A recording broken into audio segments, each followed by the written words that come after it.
Governor Greg Abbott says that if he's elected to a fourth term, he will drive a stake through Texas's property tax beast. This is Veterans Day, Tuesday, November the 11th, 2025.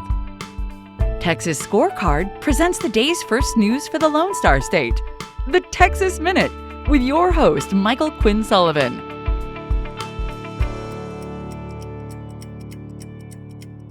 Thanks for making the Texas Minute part of your Tuesday.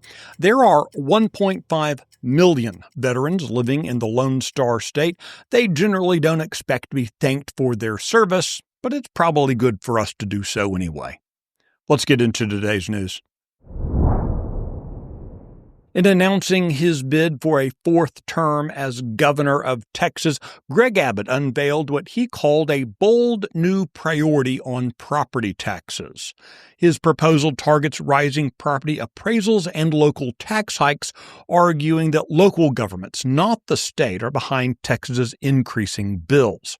His plan would cap local government spending growth at the lower of either 3.5% or the rate of population growth and inflation. He also wants to require 2/3 voter approval before any local tax hike can take effect. The most dramatic change Abbott is proposing is a constitutional amendment that would eliminate school district property taxes for homeowners.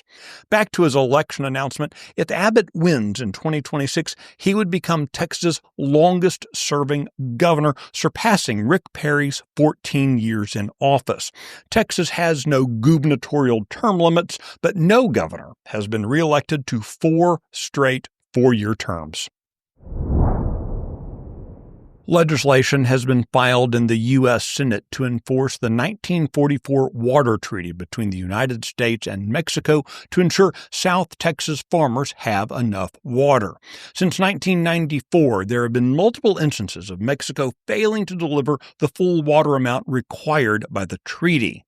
The bill was authored by Ted Cruz and sponsored by John Cornyn. It will limit U.S. engagement with Mexico until they supply the full amount of water.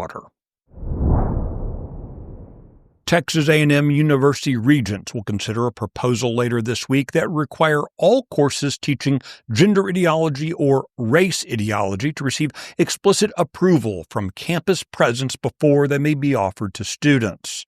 Texas A&M's proposal follows Texas State University's recent adoption of a value-neutral instruction guide.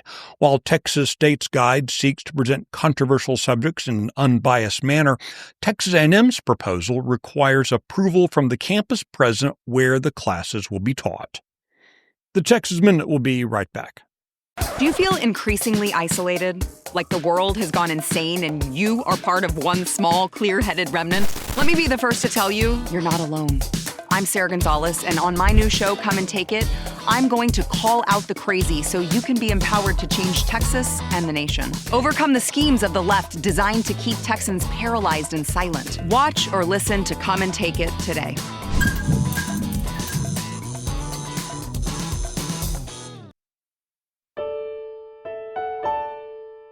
Lieutenant Governor Dan Patrick is calling for a Texas Ranger investigation into Texas Southern University after the state auditor's office uncovered widespread financial mismanagement involving hundreds of millions of taxpayer dollars. In a letter sent yesterday to members of the Legislative Audit Committee, State Auditor Lisa Collier outlined a series of alarming findings from an ongoing audit of the historically black university in Houston. For example, auditors found 743 invoices worth more than $282 million linked to contracts listed as expired and 8,144 invoices totaling $158 million dated before the corresponding requisition. You can find details on that story and the others mentioned today, as well as keep up with the latest news by visiting TexasScorecard.com. This edition of the Texas Minute was produced by Nick Shepard and based on the original reporting of Brandon Waltons, Eddie Hovland, and Adam Kahn. I look forward to seeing you out around the Lone Star State. Now go make it a great day.